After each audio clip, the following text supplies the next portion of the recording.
It's my pleasure to have Kelly Mowery on the show. Kelly's a good friend, lives right here in Long Beach. Her husband Josh was on our show, was in the Joe Paterno movie. And Kelly, welcome. Thank you, Howie. Thank you for having me. Hello, everyone.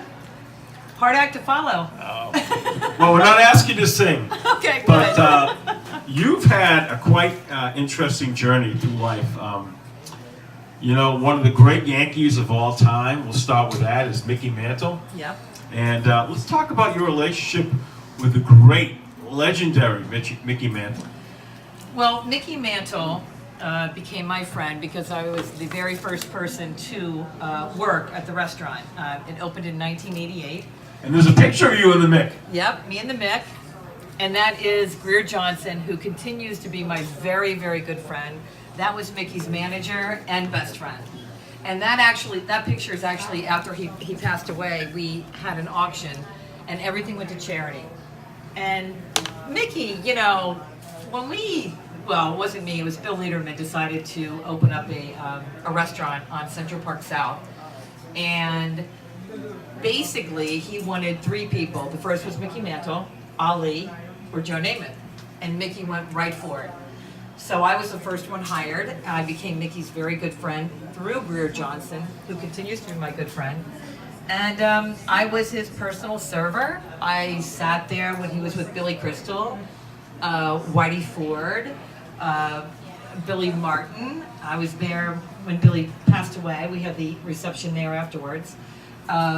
It was a lot of fun. I mean, everybody came to Mickey's because they wanted to see Mickey. But even after Mickey passed away, it continued to be such an incredible place. I mean, everybody came there.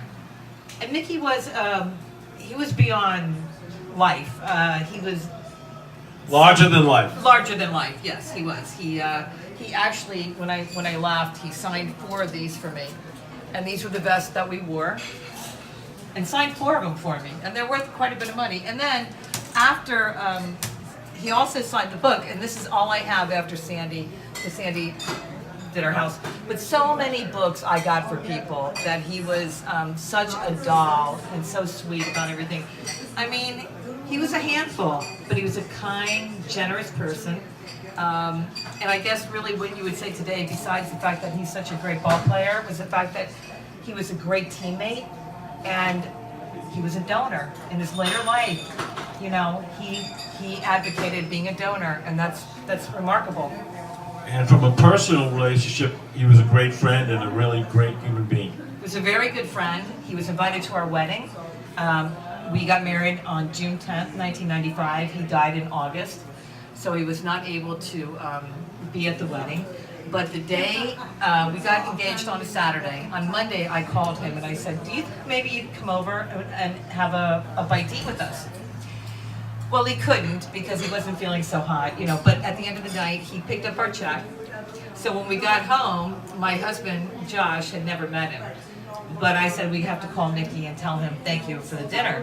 And so there was my husband on the phone for 20 minutes with his idol. You know, he never got to meet him, but I think that he had a very good time speaking with him and thanking him. And Mickey was, he would put me at Old Timers Day. He would make me sit down and talk to Moose Gower and Joe Pepitone, Whitey Ford, everybody. And I'm serving chicken fried steak. You know what I'm saying? It was so funny. And he was just a great guy. He was a very good friend. And again, I will say that he was very instrumental in being a donor and being a great teammate, and also being a fabulous ball player. Yeah, I remember it was a little before, you know, my time that I started watching. I think I was only 7 years old at the time, so I wasn't really following baseball. But I was 4 years old. During the time where Roger Maris and Mickey Mantle were battling, the press tried to make it seem like they were rivals and not good friends, right. And yet they were roommates and the best of friends. Correct. And even though Mickey got hurt, Yeah. he probably would have, he got the record, but he got hurt. He was really a great friend to Roger Maris Yeah. and supporter. Yeah, definitely. And, you know, I do think that Billy Martin was extremely close to him. I know Whitey was. But Billy and him seem to have had some good old stories together to tell. And he he was just, like I said, a wonderful person and very kind to me, very kind to everybody. I remember Mickey Mantle's had WFAN that was there every Friday, and so everything was always going on at Mickey Mantle's. There's always something going on, whether it was Rod Jobert coming in, or so many different people would come in from hockey and baseball, and I mean, they even put me on and hooked me up with Mad Dog Russo. We went on a date, you know, and they did that. Bill Mazer did that. Okay. It was kind of a funny thing. I mean, we weren't really, well, let's just say, we weren't really meant for each other, but we had a nice time. So, but we had a lot of good times at Mickey Mantle. And I remember something that happened in '04. I wonder if you could remember this. It turned out to be an extremely bad idea, but someone had an idea when the Red Sox were in the World Series to rename Mickey Mantle's Ted Williams, and that did not go over well with New York. So let's talk about that a little bit. Well, I wasn't there then, but I do remember it. And Bill Lederman and John Lowy were the instruments behind Mickey Mantle's. And again, I don't know what happened. I was already gone, but no, it did not go over well at all.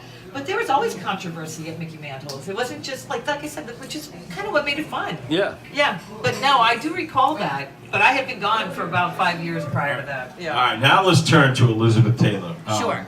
Maybe one of the most elegant, beautiful, controversial, married 8 times actresses of all time. Correct. But you had a special relationship with the one and only Elizabeth Taylor. Let's talk about that. Okay. One of my best friends is Maria Burton.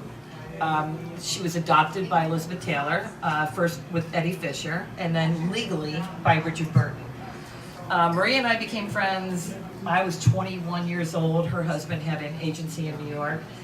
We became great friends, and through many, many, many years. And I guess it was 2000, I believe. Her brother could not make it to be the godparents, so they invited Josh and I to come. And we went to Elizabeth Taylor's house. And now prior to that, I have seen Elizabeth Taylor. I've talked on the phone to Eddie Fisher. I've talked on the phone to many people. And I'll tell you a very funny story prior to that. But what we did is that Josh and I stood in for the godparents at Elizabeth Taylor's house. And I have pictures. So I'll show you these pictures. All right, awesome. Yeah. Here's Josh and I at the christening. And then that's Elizabeth Taylor. And she was a doll. She was a very lovely person. Was not a very big house. We went there, and we just had a very nice time. When we walked into the door, the hallway, you would see a picture of Sugar, and this is something like maybe a Girl Scout could draw. On the side are your Matisses and Chagalls and your all kinds of different. But this was a picture of Sugar, her darling dog. And she was a very big activist. But I will tell you one funny story. Prior to us going to the, many, many years ago, when Liz got married to Larry Fortensky, it was a very rainy day in Manhattan. I went to Valentino's. I was meeting Maria there. And they kind of shooed me away, kind of like Pretty Woman, because I was not dressed properly. Right. Maria comes in. She's dressed like me. Our hair's all whatever. We had been out in the rain. And they kind of shoot us away a little bit. And they said, now, why are you here? We go, we're here to get, Maria said, my daughter's wedding dress. And who is the wedding? Elizabeth Taylor and Larry Fortensky. Well, boom. Everything changed from there. It was just like Pretty Woman. And Michael Jackson walked Elizabeth Taylor up the aisle. And they had a very wonderful relationship. They were both child actors, and they were they had a very nice relationship. So that was Larry Fortensky. But yeah, I think her love of her life was, of course, Richard Burton. And it was a pleasure to meet Elizabeth Taylor. It's obviously wonderful to have Maria as one of my best friends. And that's pretty much Howie, except for what I'm doing now. All right, cool. Yeah. All right. I'm excited to know, I don't know if we can talk about it, but I cannot wait for The Irishman to come out. Okay, I don't know anything about that. I did audition for it. I did not get the part. The Irishman, there's several things. First of all, it's done, and I'm not sure why it's not out, because I have a feeling Netflix might take it. I'm not sure. And the other odd thing about this is that if you remember that movie, Benjamin Button, how they took him, and that's how they're doing the actors. So Joe Pesci, Pacino, De Niro, everybody, they're not having younger actors play them. They're monitoring it, how they do that Right. special thing. CGI? CGI, I'm not really sure how that works. Yeah. You know, if it's really, but yes, you're very. But the thing I can't wait is, you know, To see in the all that. legendary careers of Al Pacino and Robert De Niro, Yeah. they've only been in one movie together Right. where they had a lot of dialogue together, The Righteous Kill, which is not a movie that went over too well. Right. Heat, they only had a few lines together, and they, even though they were both in The Godfather, Yeah. they saw never each had other. a scene Right. together. Right. But I understand in The Irishman, they Yeah. had a lot of scenes together. I cannot wait to see Well, that. I'll tell you something. The amount of people they had working on it, it's incredible. The money, and just to have Scorsese, who I had met, Pacino, De Niro, Pesci, Bobby Cannavale. I mean, Ray Romano. it's crazy. And the amount of money that they did, because it went 60s, 70s, and 80s. So you have to have the cars, you have to have everything. It's an extremely expensive movie. And that's why I believe that maybe, I don't know why it's not at cinemas yet. You know? Can't wait to see it though. Oh, I know. Yeah, me too.